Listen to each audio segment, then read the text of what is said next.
Hello, everyone. My name is Sakina Rashidi, and I am Mel2's Media Relations Coordinator, and I will be the host for today's special podcast of Ask an Expert.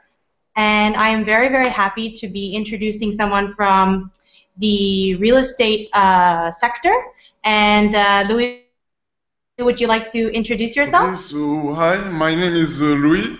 I'm from French West Indies. I have been 6 years now in Dubai, and I'm working since 3 years in real estate. And yeah, that's it. Okay. And can you tell us a little bit about the company that you work for, the name, and what you do in your company?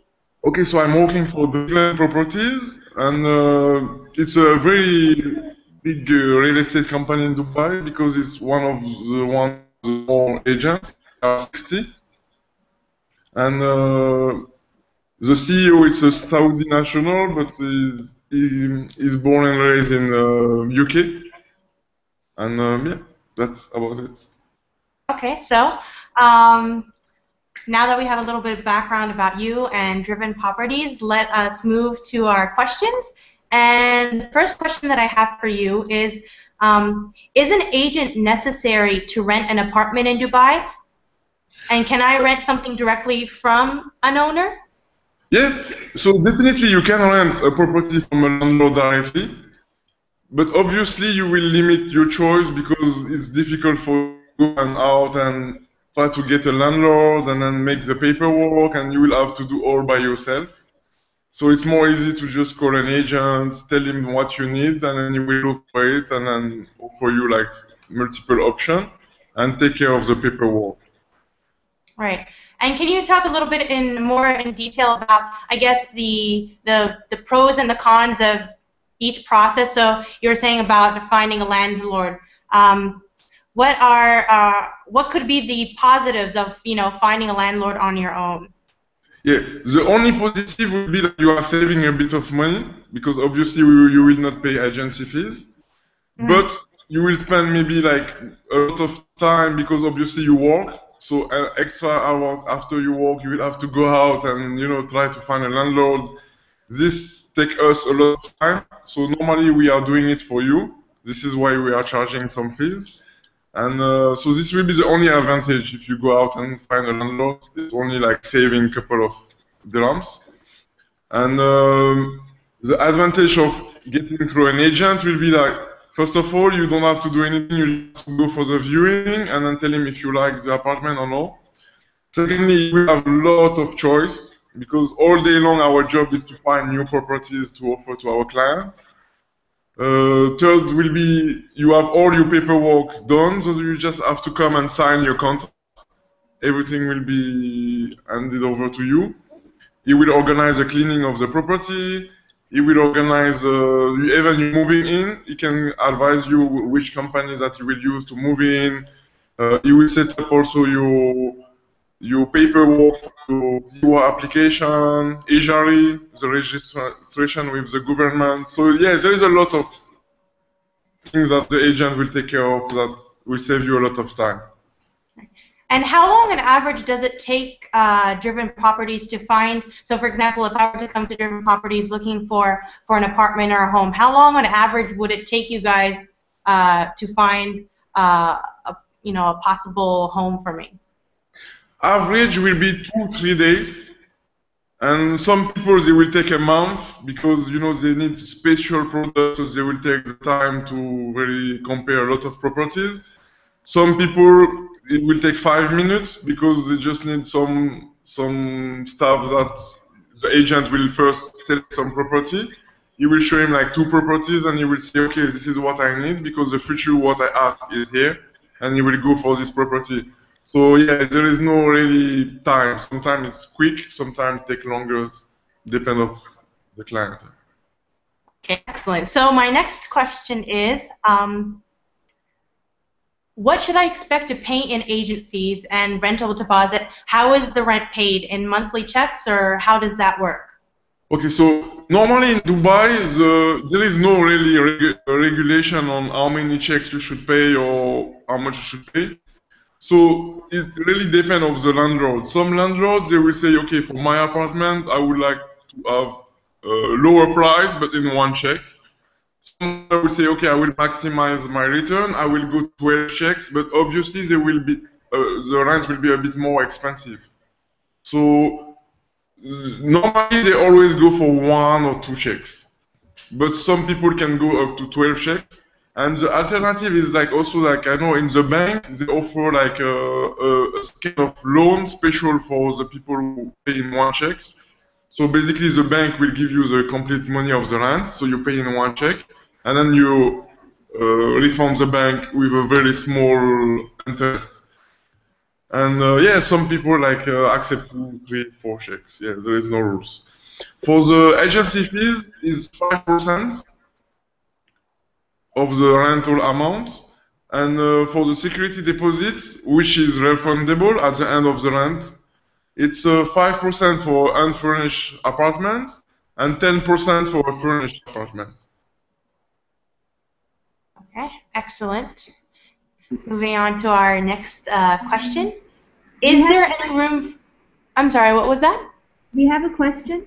Yes, go ahead. Yeah, for the security deposit, I mean, this is something pretty new because in 4 years back, I mean, I remember living in Ras Al Khaimah, I never had to deal with a security deposit. Is this something new in Dubai? The security deposit, sorry? Is it something new in Dubai, the security deposit? No, it's all over the world you all have a security deposit because obviously you are renting an apartment from somebody. In case of if you damage the apartment, this will be like the security for the landlord that he will have a money that he can fix the damage. Okay, and how much is, I mean, the average in terms of percentage? So 5% for unfurnished apartment and 10% for a furnished apartment. Because of the furniture, so you will have to increase a bit the security deposit. Okay, thank you. You're welcome. Thank you for the question. So my previous question, as I was mentioning before, is there any room for negotiation when it comes to rent fees or payment terms? Normally, everything in the world is negotiable. So obviously, the rent is negotiable because the landlord sometimes they will ask a higher price than what they expect because they know you will come up with an offer and say try to pay a bit less. The NGC fees will not be negotiable because it's a percentage. So, but if you negotiate the rents, automatically the 5% will be less because the rent amount will be less. And the security deposit also is percentage. So, the best is to negotiate rent amount, and everything is coming down a bit. Right. So, do you have any advice as far as bargaining is concerned or negotiating? The number of checks. So let's say if somebody wants to rent his apartment at 100,000, he will obviously ask for 2, 3 checks. So if you come up with an offer with 1 check, you can say, okay, I will give an offer of 90,000 in 1 check. I can start the contract now. I'm ready, and then the work of the agent will start, and then the agent will have to negotiate on your behalf if you have an agent, or otherwise you will have to negotiate by yourself with the owner to try to get a better deal. But yeah, most of the time you can negotiate like within 5-10% easy. Yeah, so there's the 5 to 10% bracket that you can use as kind of a average. Some people they are less flexible. Some people they will go more than this. But yeah, average is like 5 to 10%. And do you feel that most landlords or people that you deal with are open to the idea of bargaining? It really depends. It's like if let's say this landlord bought this property cash and you don't have any mortgage, obviously you will be more open for negotiation. If you have a landlord who took a mortgage for these properties and he needs a certain return to pay back the mortgage and obviously go ahead, he will be like less negotiating. And depend also if this property was vacant for a long time because he's losing money, he will be more open for negotiation to rent it instead of leaving it empty. Right, exactly. Okay, moving on to our next question. What's the difference between living in a gated community and living, quote unquote, outside? So the difference is only the gate, because as you know, Dubai is very safe. Dubai is very safe, so yeah, I see the gate is only the difference. You will have a security access, and it's like the receptionist on the building, but because it's more villas, you have like a gate. So you have more control of the people who is going to the community, let's say the company who is working there. But I mean, in Dubai, it's not really useful now because there is no crime and not much, yeah, thief. Well, as far as like facilities are concerned, do you think there's a difference? I mean, I'm pretty sure that not most complex, but a lot of complexes in Dubai offer different services. Sometimes they have a gym, sometimes they have a pool, etc., etc. But in that sense, do you think that gated communities offer more facilities or more services? If we are talking about villas, let's say a Jumeirah villa who don't have any facilities and a gated community where you have a pool and all this stuff, yes. But if we compare to all the building with outside of the gated communities, they have also these facilities. But yeah, obviously, yeah, if you have a villa, you will have to have your own pool or your own gym if you want to. Yeah. All right. Okie dokie. So moving on to the next question. What is included in the rent? So, like as far as appliances or repairs or maintenance, or what are the benefits that you get out of your rent?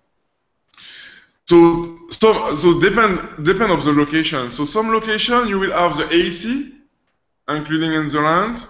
You will have some residences. You have also the gas, the hot water. It's so very depend of the project. And some project you will have just the rent, and then all the maintenance that will cost less than 500. It will be like for you. You will have to pay for it. Everything will be above 500 will be for the landlord. Obviously, like big issue, AC or something breakdown, it will be his responsibility. But there is no rules on that. It's also according to the landlord. But average, yeah, it's below 500 for tenants and above for the landlord. And and depend of the building. Some buildings they have like something that you are paying for, and some building no. Right. I know there's a lot of differences between renting in Dubai or having an apartment in Dubai and many other countries, but what are the responsibilities, and you kind of touched on this before, but what are the responsibilities of the tenant and what are the responsibilities of the apartment? Okay. Right. So the responsibility of the tenants will be to use the apartment for residential use. So that means you cannot take an apartment and turn it to a business. You cannot damage the apartment, so you have to keep it in good condition. Use it for legal purpose. So that means you should not do something with against the law in the apartment for the tenant. And for the landlord, his responsibility will be like to pay the service charges, because the tenant will suffer because he cannot access all the facilities if the service charges is not paid. To make sure that all the maintenance of the apartment is done properly. So, I mean, let's say the AC and all the stuff is there is like some breakdown, you will have to fix it quickly. And it's pretty much like what's responsibility. And also, like the landlord will have the responsibility to follow the law for the rental increase. For if you want the tenant to move out, he will have certain conditions that he can use, but he cannot like just do whatever he wants. You have to follow the law.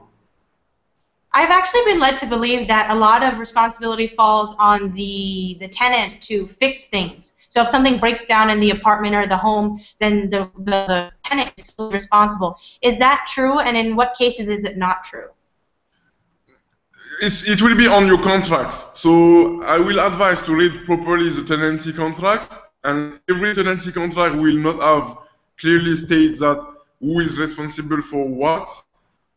just ask the agent to correct these parts and to be very clear on maintenance, and we will have to go for which one. For example, for our tenancy contract, we always say that everything who is due to a mistake, let's say the tenant broke something or damaged something by mistake, he will have to fix it. And then everything will be like the normal use of the apartment will be for the landlord. Because obviously, if you rent a 10-year-old flat and then the AC broke down or the fridge stopped working or something like that, it's not the tenant's responsibility because the equipment is already old. So it will be like the landlord.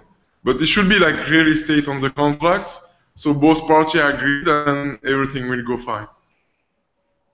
Okay, great. My next question is actually, in a lot, especially like in America, a lot of people tend to remodel their homes or add things or subtract things. Now, is that allowed in Dubai? Yes. So it's allowed, but depends is what you want to do. If let's say you are talking about the tenant, right? I'm sorry, what? You are talking about the tenant. Yeah. Is the tenant allowed to add or subtract things? Yes. So the tenant will have the authorization to do that, but only with the approval of the landlord.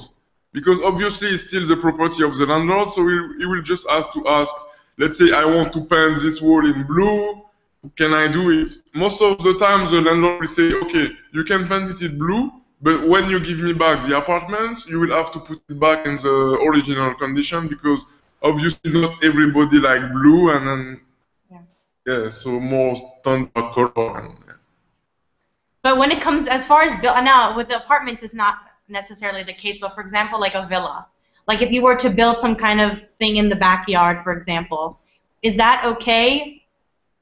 Yeah, so as the case, like 6 months ago, I rented a villa, and the tenant would want to have a swimming pool in the villa. So he did just ask the permission to the landlord and tell to the landlord, okay, I want to make a swimming pool because I will stay 3 years in the villa. And can you reduce a little bit the rent? And then I will pay for the extra to build it. So they design a plan of what will be the swimming pool like. The landlord approve it, and then they build it. And now they are swimming in their swimming pool for 3 years. That's awesome. So we've been kind of talking about relationship between the tenant and the landlords. Is like, let's say that the landlord isn't holding up their part of the deal. Is there any avenue that a tenant can take in order to make sure that the landlord does what they're supposed to do? Is there some kind of authority that they can approach? What would you be your advice? Yeah, so if the landlord don't, normally it's better to always communicate.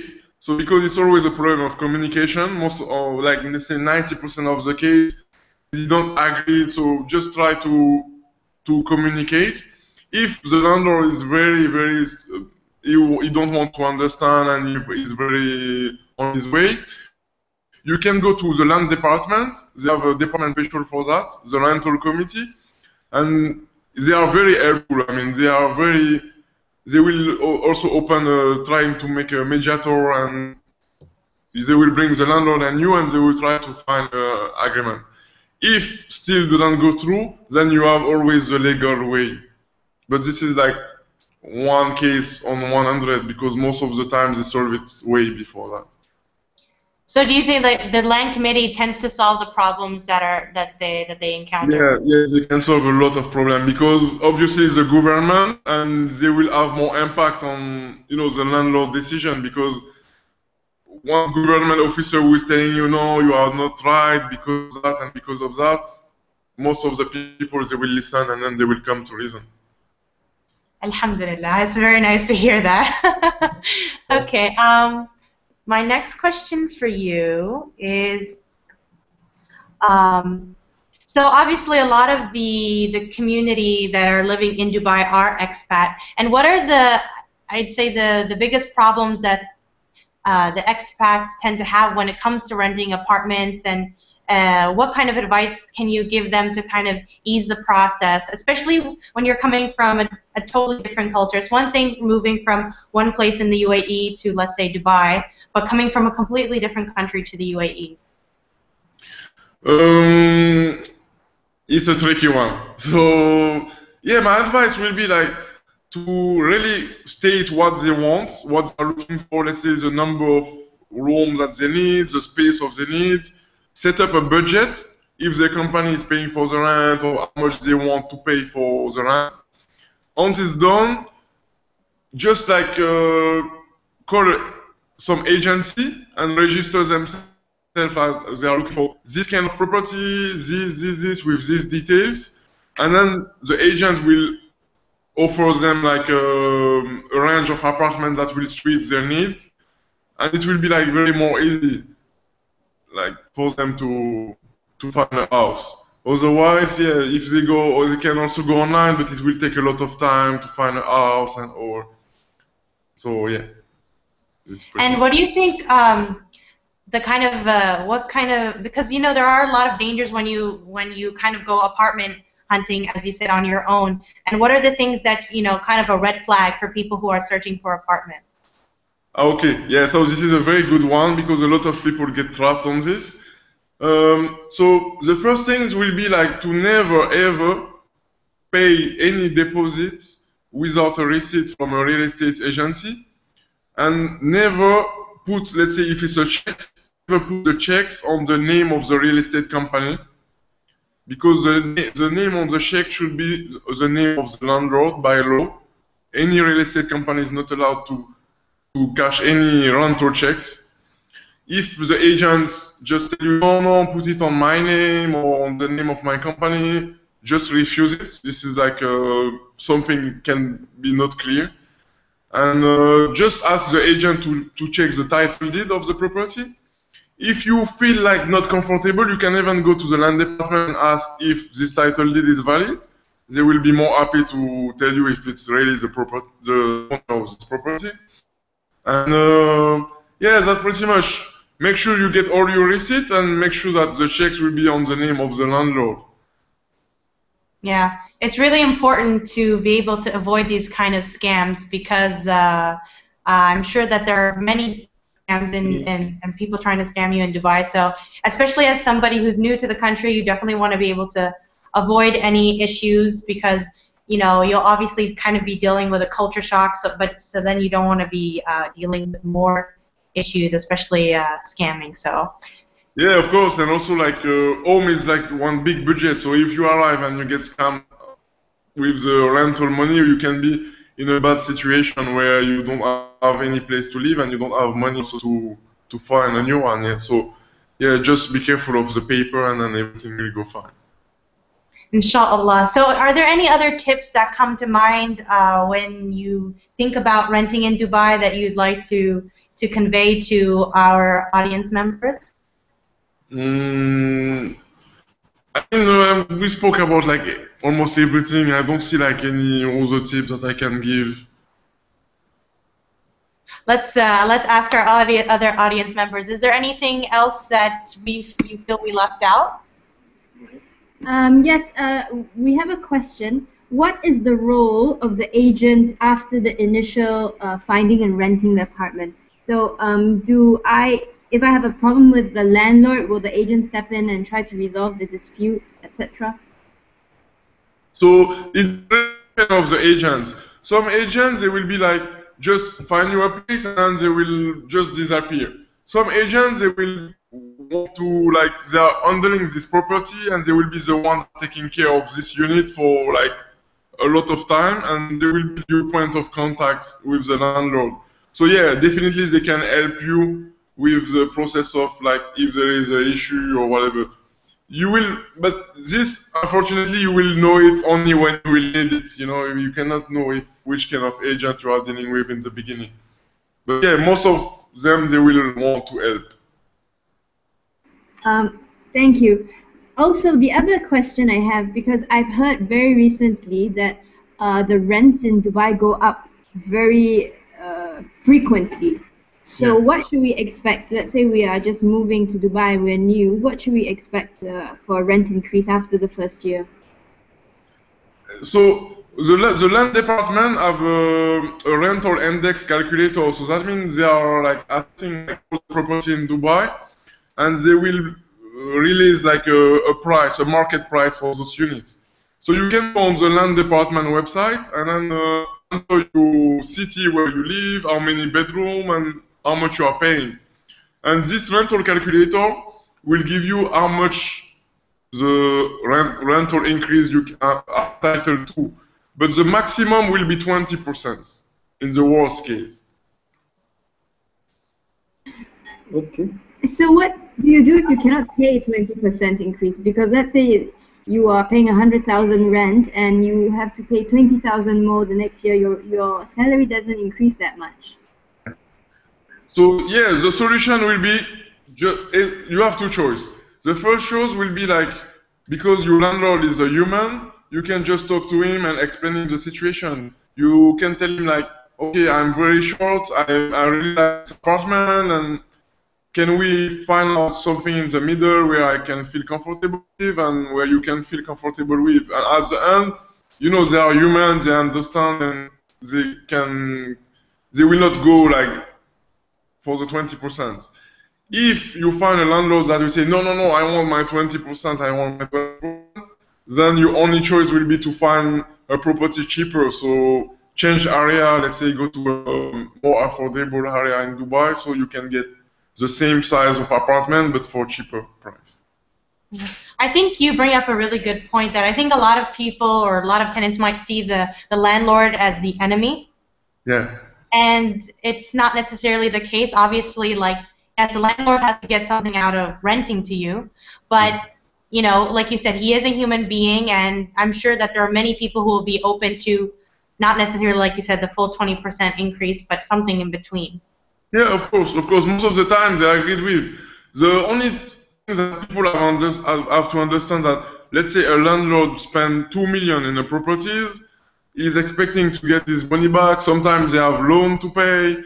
So it's just like they took a 2 million risk and then they're trying to get this money back. And yeah, so yeah, but most of the time they are willing to negotiate and find something like. You can also tell him that if you move out, he will take time to find another tenant. So on the gap he's losing money. This can compensate the 20% and just go in the middle here. So yeah, well, your agent will help you with that because obviously we speak a lot with landlord and we understand them, and yeah, it will be like. I actually had a question about parking. I remember reading an article last year that was talking about parking spaces, I think, next to complexes, or maybe I misunderstood, but they are very expensive. Like a parking spot is very expensive. I think like maybe like 4,000 dirhams or something like that. Is that included when you like rent in an apartment, for example? Is that separate, or is that included in your rent, or how does that work? It depends on the building, because some building, when the landlord buys the apartment, he will have a parking spot. So 1 bedroom, 1 parking spot, 2 bedroom, 1 parking spot, and 3 bedroom, 2 parking spots. This is like 80% of the project in Dubai. Now you have some project where the developer will sell the flat and then they will sell the parking extra. So some owners, they don't buy the parking extra, they just buy the flat. And then you have some other owners, they will buy 2 parking spots, use 1 and rent the other one. And when it comes, yeah, for the price, it will be just like demand and supply. So the more people want parking spots, the more the parking spots will be expensive. Right. And what is the average price for a parking spot? Yeah, I believe it will be anywhere between 3,000 and it can go up to 10,000 per year. 10,000? Yeah. Wow. I mean, that's almost like your apartment. You should live in your car at that point. Yeah. But obviously, when you rent the flat, it was cheaper because there was no parking. So right. Sometimes it can be like just part of the price of the rent. Let's say if you have the choice in 2 flats, 1 flat for 120,000 with parking, and 1 flat for 100 without parking. And you just take the parking, you will 110, so it will be again cheaper than the other one. So yeah, it really depends on the deal, but most of the time when you don't have parking, you pay much cheaper than when you have parking, obviously. Yeah, well, it sounds like if I move to Dubai, I'm going to be living in my car, huh? Yeah, you can live in parking spots. Yeah, no, I was just saying, if it costs almost 10,000 for a parking spot, I might as well be living in my car. Yeah, but again, this is like concerning very small, I mean, projects because all of them they have like at least one parking space. Right. And you have also like RTA parking outside, so you can park your car and then just pay the parking. Okay, so I have another question for you regarding, so obviously when people come to you to look for an apartment, they might not be looking to live alone. Like they might want to have like a 2-bedroom apartment and like to try to find a roommate. Do Yes. you guys help in this process, or do you give any direction, or is it just assumed that it's kind of something that you have to take care of? No, for this we don't deal with that because first of all, normally it's illegal in Dubai, but a lot of people doing it, and but you know, as a professional, we cannot get involved in that. Yeah. So yeah, we cannot help really for like room sharing. Yeah. Oh, not room sharing, just like apartment sharing. Yeah, but for us it's the same. Room, apartments is like yeah, it's not legal. Everybody should have his own flat in Dubai. Okay, well, could you actually elaborate on that point because I didn't know that. Yeah. Talk about that legality, I guess, of the room apartment sharing. Yeah, so basically, normally it's not normal practice because in Dubai, everyone should have his own apartment and then should live in his own flat. Some people, what they do, they take a bigger flat and they share it. The problem is that it's not really legal. There is no regulation for all these markets because you even have some people who charge commission and then normally you don't because this apartment from a landlord. So the landlord, like, say, I'm renting you this apartment, and then you start to share the apartment with other people. The landlord is not aware of that, and I mean, this can be a legal issue because obviously he did not give his permission to share his apartment with like other people, and it's kind of you are making money on these apartments. It's not really like a legal stuff. So what are the legal ramifications if you are caught doing that? Sorry? What are like the legal ramifications? Like what are the consequences? The legal if let's say there is a problem, you fight with, let's say one of the roommates did not pay you or whatever, you have no legal, I mean you cannot do anything because obviously it's not legal, so you cannot go and say, oh, I was reselling a flat, re-renting a flat that I'm already renting and this guy did not pay me. Right. So you don't have this record. You have also like if something happened in the apartment, it will be the responsibility of the person who signed the contract with the landlord. Let's say if the roommate broke all the flat or did something wrong in the apartment, it will be your responsibility. And then yeah, you have many consequences. Like if everything go fine, it's fine. But if there is a problem, then the people on the contract will face the consequences. So then I'm to understand from that in Dubai, subletting is not allowed. No, it's not allowed. Yeah, because in a lot of countries, like I know that when I was living in America, and I lived in a university town, so obviously a lot of students during the summer, they go away, but they've already signed a lease, so what they just do, they sublet the apartment for the summer, and then obviously when they come out back, the people who are there leave. So that is not something that is allowed by law here. You have some case that you can ask the permission of the landlord to sublet, but yeah, normally it's not allowed. Like, I mean, you should know that you are subletting his apartments.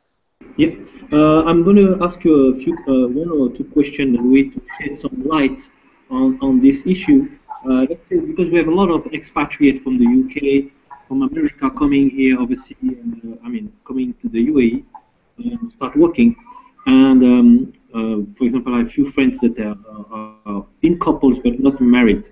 So what is the situation on that? Are they consider it like a roommate, or because legally speaking, you cannot rent? So can you shed some light on that? Uncoupled married, a couple unmarried coming and sharing an apartment in Dubai.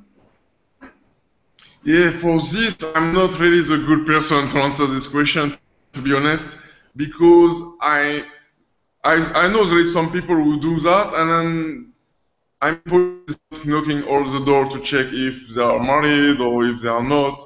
So I never heard about any problem regarding that, but I'm not sure if it's like if it's a legal issue or how the UAE government is seeing that. I'm not sure about the law.